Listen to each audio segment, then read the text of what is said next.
Well, we're at a Labour club on Merseyside, and with us we have trade unionists, workers, employers and MPs.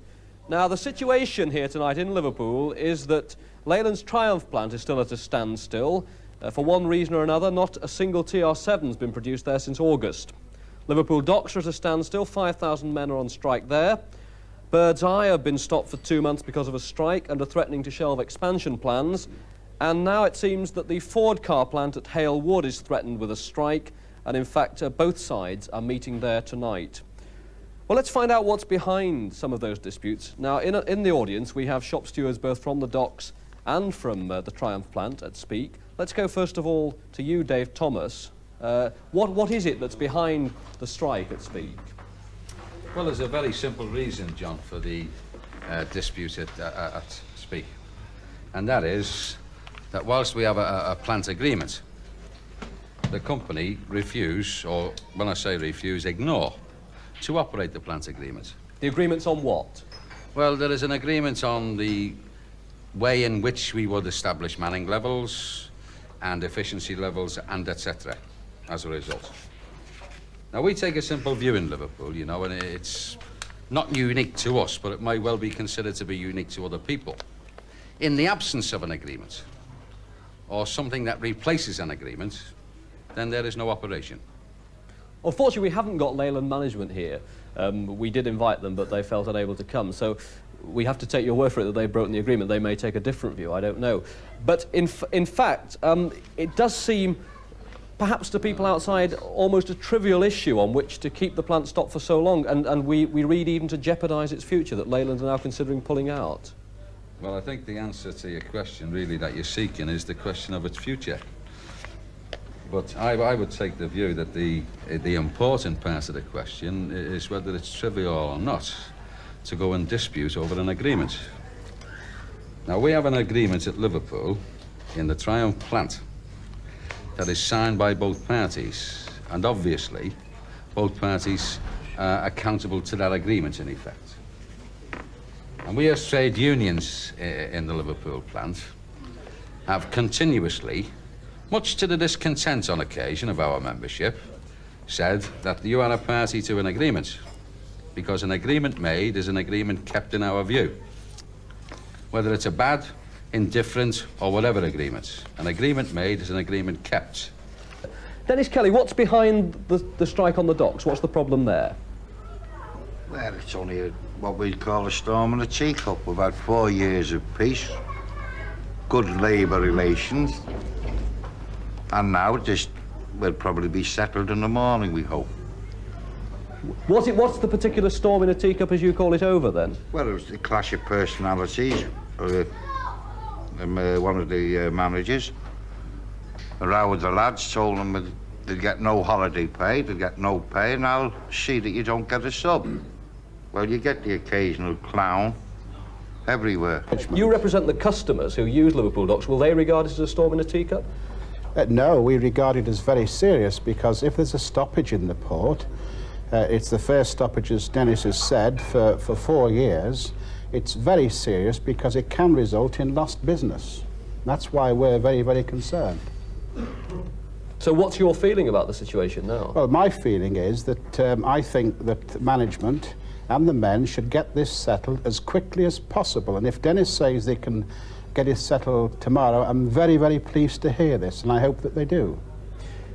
Eric Heffer, MP for Walton, former industry minister. What's your feeling about what we've heard and about the situation in Liverpool at the moment? Is there something especially difficult about industrial relations in Liverpool?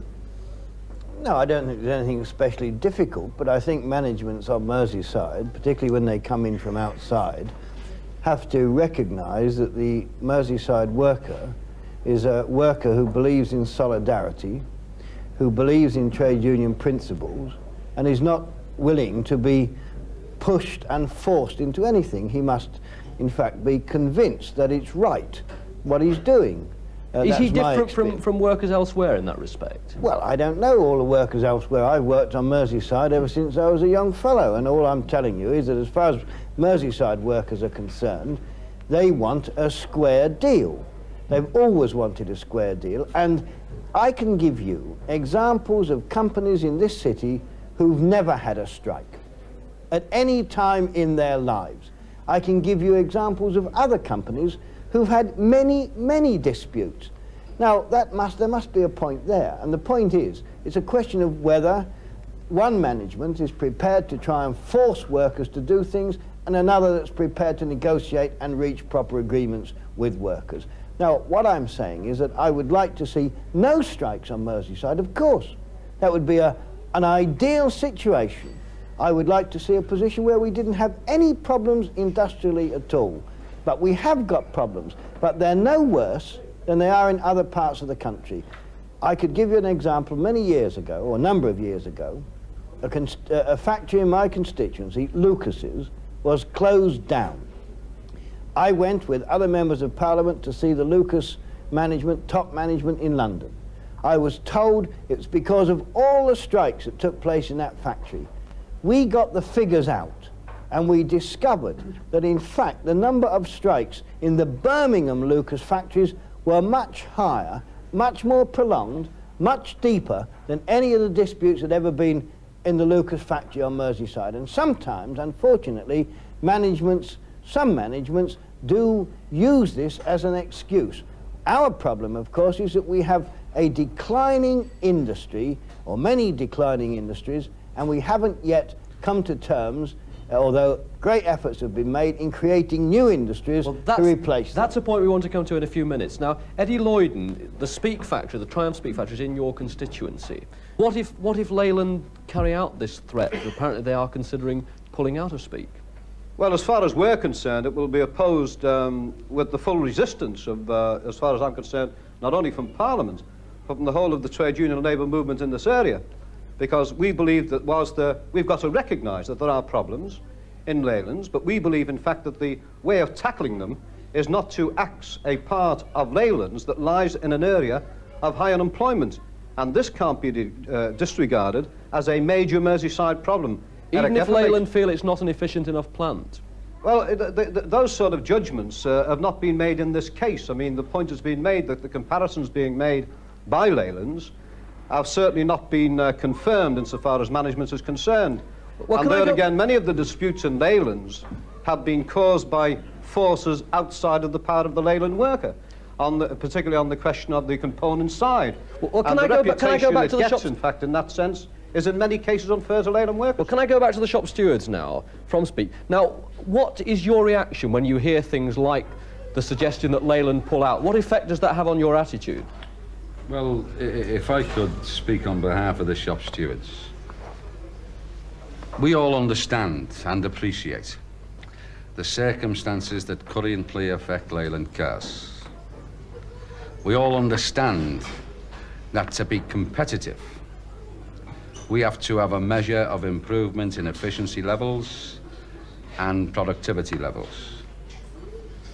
And we are quite prepared to go forward with the company in order to achieve them improvements. Let's make no mistake about that.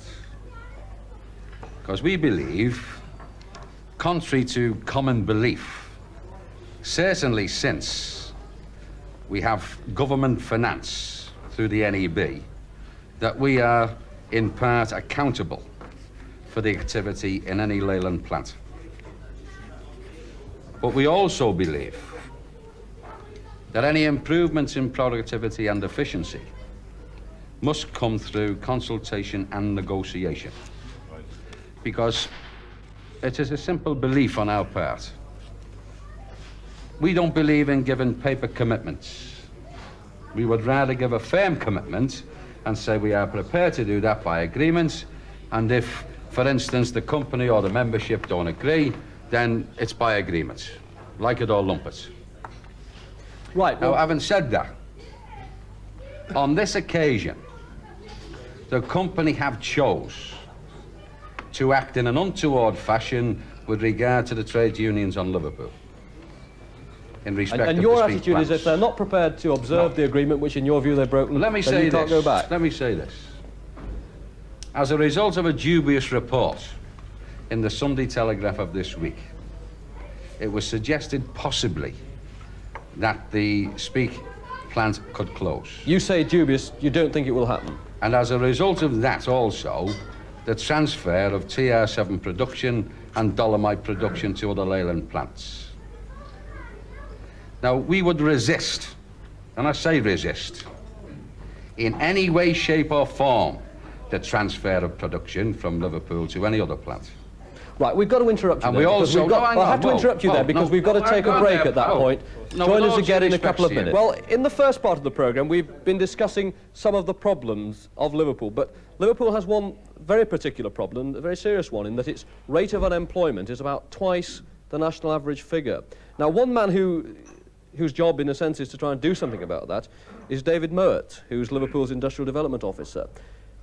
How have you found the job of trying to persuade industries to come to Liverpool? Has it been difficult? It's been a normal sales and marketing job in many respects. It's a question of advertising for companies and assisting companies who want to expand or develop in the Liverpool area.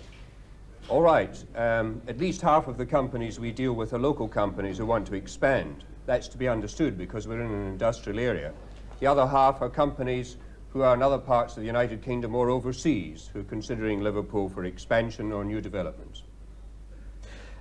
What about when people read in their newspapers or see on television stories about strikes in Liverpool of the kind that are on at the moment? How does that affect your job? I would imagine that they put it into perspective, as I would suggest all the people in this meeting would put them into perspective and realise that the stoppages which you've spent some time discussing represent less than 1% of the workforce who are employed in Liverpool and work every day without any trouble.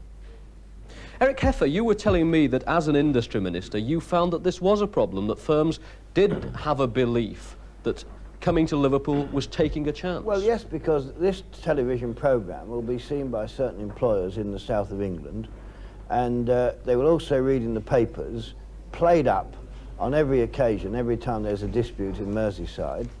And so when the Department of Industry, because the Department of Industry does induce firms to come here, it is a special development area, there are all sorts of subsidies available, all sorts of grants and assistance, and some employers say, oh, I'm not going to Merseyside, there's always strikes. It's not and just one has to try and point out that the position on Merseyside is no worse than in other parts of the country. It's not just the southern press, though, is it, Mr. Heffer? I mean, the Liverpool Daily Post this morning writes an editorial about the threat to Liverpool, to Merseyside's industrial relations. Well, the day the Liverpool Daily Post fails to write an editorial saying that we're on the point of total collapse and industry is going to flee from this particular part of the world, that day I shall cheer. Let's go to an employer in the audience, Mr. Bill Shanklin from BICC Cables. Now, you've been an employer on Merseyside, your company's been an employer on Merseyside for a very long time. How have you found it here? Have there been any particular problems? Well, as you say, we have been an employer on Merseyside for a long time, I think getting on for nearly 100 years. We employ many, many, many more people than the numbers that you stated earlier. I think somewhere around 11,000 in Merseyside at the moment. I've been with my company now, BICC, for 25 years. In that time, the 11,000 people have never been on strike. There's a factory not 3 minutes from where we're sitting now, in which we employ 6,000 people. That factory hasn't been on strike in this decade or in the last 10 years. Now, we heard earlier that it's often the case that employers don't understand the workforce, that they don't treat them, they don't lead them, they don't give them the respect, they don't consult them. What do you feel that you've done right that perhaps other employers might copy? We've done all these things that you're saying we should do. We work hard at industrial relations. If you're in an area where men are prepared to work hard, where men are prepared to play hard, and where men are tough, and where men are intelligent, you can't treat them like boys or like children. You work hard at industrial relations. In order to work hard at industrial relations, you need good management. And in BICC, I think we've got good management. Well, I think if I may, because I believe that's probably some of the BICC employees who are applauding. And if I may, we involve them in the decisions that we are about to make that play a part in their working environment. We discuss matters with them and we do not make decisions until these discussions have been held. That is not a sign of politics. It's not a sign of any belief in any political philosophy. It's only a sign and a belief of that is a symptom of good management. But we live in an area, and I think you've got to remember this, that's had double the national unemployment figures ever since the First World War, and even before then. So that the insecurity of Liverpool has been seen by some employers as an area of hyper-exploitation. It was a low-wage level area for some considerable time. And so battles have been fought in the past to elevate the whole situation. The point has been made about the transformation of Dockland away from a highly labour-intense industry into a highly capital-intense industry, a reduction of more than half of the workforce in a decade. Now, those problems aren't easily overcome, and the man who feels that progress is sending him to join the dole queue resists that situation. And we haven't had the sort of compensation in job opportunities that are necessary in dealing with the obsolescence of the old industries that's occurring in this part of the world. And So this is again- why we believe, in fact, that there has to be an understanding of the problems in Merseyside for anyone who really wants to get involved in the Merseyside situation. So But the your workforce in Liverpool, in that sense, and examples have been given, is no different from a work point of view than any other part of the United Kingdom or indeed any other part of the world. So your message would be, briefly, take some effort to get to understand your workforce. Exactly. Well, let's have some views from the audience again on this. If a firm was thinking of coming to Liverpool, what would you as workers say about that? There are conditions, you know, that would be acceptable in relation to wages. There seems to be, you know, as a dock shop steward, we must make reference to what Eddie Lloyden said, where technology we've accepted. The reduction of labour force has been assisted by a situation of severance. You know, this seems to alleviate the problem, but which management, national-wise, seem to impose to get down to what they reckon a level of employment that would suit technology. But go back also to the other thing, where management, you know, we have been at peace to a point within the Port of Liverpool, is that we want ship owners and etc. and their agents to use this port. But here we have a situation now where it's highlighted all over the media, you know, and it's given that we are the bad guys, you know. But if I may expound on this situation.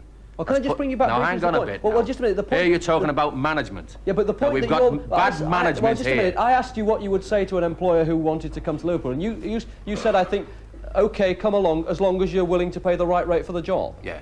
And again, I must make reference to what the Leyland lad said. If we have an agreement, we stand by it, and we, as representatives of the workforce, tell them to stand by it. There's a point here I'd like to come back to our panel on, because in a lot of areas, we've touched on this, in a lot of areas of high unemployment, that would be seen as something that would depress the level of wages. Now, Eric Hefford, does that in fact happen in Liverpool or not? What, you mean keeping to the trade union agreements? I mean, if a lot of employers would feel that if there was high unemployment in an area, you could probably move in and get away with paying lower wages. Well, of course, some employers think it's a golden opportunity. Move in to an area of high unemployment, pay lower wages, and this is wonderful. Does it work in Liverpool? Of course it doesn't work in Liverpool, and it doesn't work for the simple reason that the Liverpool workers have been unionised for a long time, have a long understanding of trade union practices and rights, and are not prepared to easily accept lower wages vis-a-vis anywhere else. Let me give you an example. In my industry, the industry I worked in most of my life, the construction industry, there were two places which had the high level of wages compared to anywhere else. One was London, and the other was Liverpool, and it still exists. That's the premier wage rate in the construction industry. Why? Because the Liverpool workers, even in the 30s, with mass unemployment amongst construction workers, would not accept lower wages and worse conditions than any other part of the country. I think that's something to be applauded. I don't think there's anything wrong with that. I think that's something which people should be proud of, the fact that workers are prepared to work for proper wages and conditions. Now, any employer who's prepared to accept that is welcome in this area and will get the fullest cooperation with the trade union movement. And I think that is the point that has to be made. Could I please be allowed just to come back? Well, it'll have to be very brief. For 1 minute, I do Less than 1 not, I minute. do not accept at all that management come into a development area, whether it be this or any other development area, with a view to employing cheap labour. These days have gone, On that and point, management are gentlemen, not on that like point, that. gentlemen, we have to leave it. Thank you all very much indeed.